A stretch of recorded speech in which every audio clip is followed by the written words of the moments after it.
So much. आपको भी thank you so much कि आप सभी कलाकार मेरे घर आए। कल्लू जी ने एक नया नाम दिया है डिम्पल महोत्सव, और सही बात है, महोत्सव एक दिन करवाएंगे हम इस बलिया जिला में। हेलो, अब एक ले बड़ महोत्सव हो भैया। देखो महोत्सव करावला के नहीं के तुम्हारे इतना प्यार बा, इतना लोगन के तू इज्जत करेलू कि हर साल बस भैया से कह कि मतलब जो मतलब तैयारी बा तैयारी में आज से लग जा। लड़का होके तो ओकर सोहर गाँव में हमने क्या ही जा।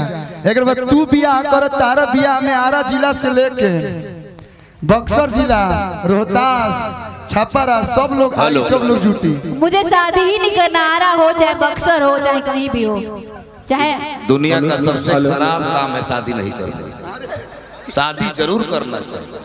आप भी कर रहे ना? नहीं, अभी सब माइक में डिस्कस नहीं।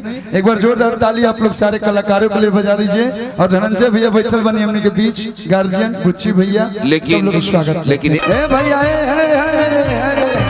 भैया अजीत आनंद भैया कि धन बड़ो भैया धन बड़ो, क्या बात है। एक इनको देखिए, आज हमनी के बीच में एगो गढ़ा महोत्सव होला तो इतना कलाकार के जुटान होला कि एगो डिम्पल महोत्सव होता है। ये डिम्पल महोत्सव न भाई हर साल तू एनिवर्सरी मनाओ हमने क्या जा। एक लाइन अजीत भैया के लिए हम बोलेंगे। देखिए इनके बारे में जितना बोले, हम जब छोट रहे तब से यहाँ के बिहाने बिहाने में हमारे को बोलौनी आशीर्वाद प्यार मिला, वही गरीब से हमने के जुड़ाव है। और एक आप पहले ऐसे कलाकार हैं जो अपना गाते हैं, अपना सुनाते हैं और दर्शकों का प्यार मिलता है। अगर फॉलो करना है तो आपको लोग फॉलो करें। एक बार जोरदार ताली भैया खाली बजा दी लोग। अजीत भाई का सम्मान करें। डिम्पल जी को सॉल लेते आइए, गाएंगे, थोड़ा ले लीजिए।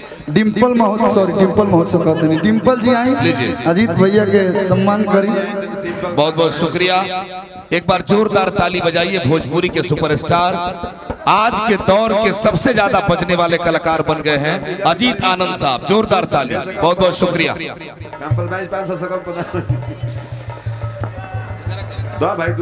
कि अरे के करी जगवलू हा भगिया गोरी, अरे कहाँ पुतवलू हा योगिया गोरी। हम और क्यों के गीत ना गाने, लेकिन उनकर गीत गाना तहरा खातिर कि हरी हरी ओढ़नी कहाँ छूटल कवना बगिया।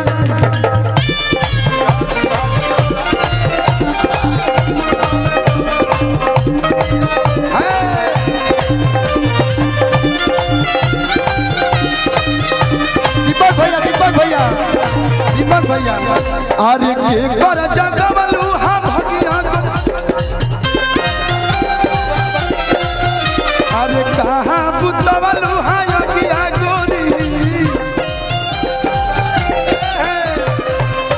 कि हरी हरी ए जे हमार पवन भैया रहते तो कैसे डांस करके करते कि हरी हरी ओढ़नी कहाँ छूटल कवन।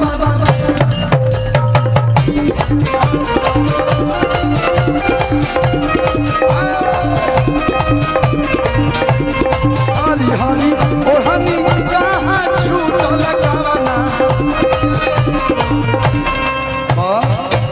स्वागत में रहा डिम्पल जी खातिर, बहुत अच्छा लगा। हाँ अरे तू सबके ले आवा, तू जितना कलाकार बने सबके ले आवा। हम गोपाल भेजे बैठल बनी जा, तू सबके ले ले। जब कह दिया कि सब कोई आ गए तब हमने के जल चल देते कि भागेलू काहे भोजपुरिया महाराज से, भागेलू काहे भोजपुरिया महाराज से, मरद से हे रानी काहे सुतत बड़ू भुइया हो, कि पूरा दहिया में चुभता सुइया हो। एगो और परिचय करा दी। रउआ लोग के बलिया जिला के ही हमारे को भाई राइटर हैं शक्ति सोना जी, यहाँ के नाम एक बार जोरदार ताली आप लोग बजा दिलो। हजारों गीत भोजपुरी में दिले बनी, हर एक कलाकार के दिले बनी। मोए गाना के आप लोग प्यार दिले बनी लोग। बहुत जल्द ये भाई के साथ हमारो गाना आवता।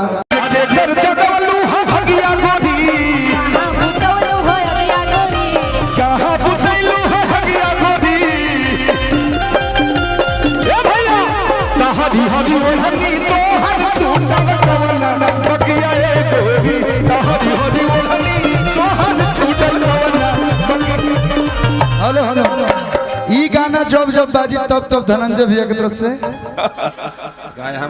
बड़े भैया धनंजय भैया रउआ के तो गोटे मिली।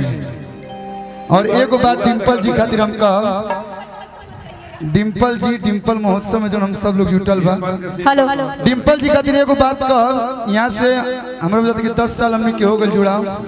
ये आज हम बोलेंगे भोजपुरी में हर कोई पैसा लेला हमारे साथे काम करे खातिर, लेकिन एक डिम्पल जी है कि जितना हमारे साथे गाना कैले बने चाहे कतनो कुछ कैले बनी, 1 रुपया आज तक आपने नहीं लिया हमारे से।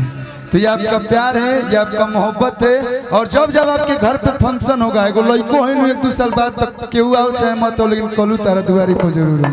एक आपका गाना बहुत हमारे घर पे लोग सुनते हैं, जो कि खोला बबुआ पलकी कवड़िया। एक बार प्लीज हो। हाँ ठीक है, ठीक पहले है। मोहन भैया बाणे, धनंजय भैया जब तक घर की बात है, घर की बात है, आइल बोले तो कहा था, आइल बोले तो कहा था, घर की बात है, घर। इसके साथ हर हम गा चुके हैं। आज की सब्जी बना में गइलू आ रह गइल काचे। ले लो भैया आलू वाला बावला पे थरिया में नाचे।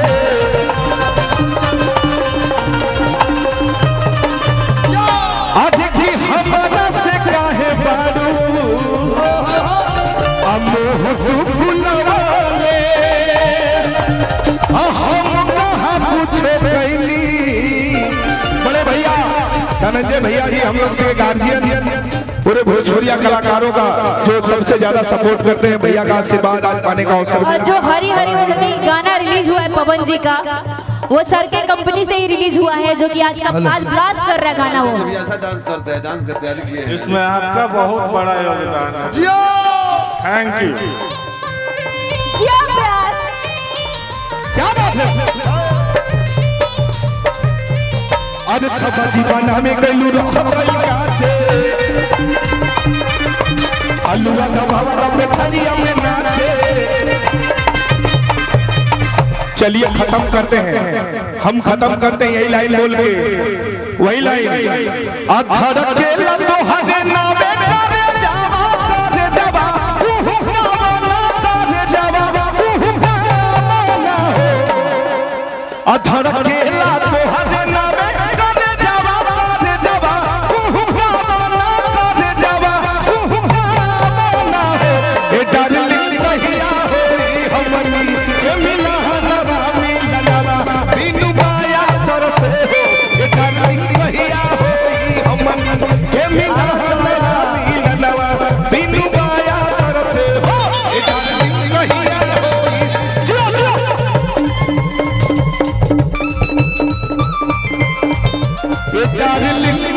कहिया होई हमनी के मिलनवा मिलनवा बिनु बाया तर से हो।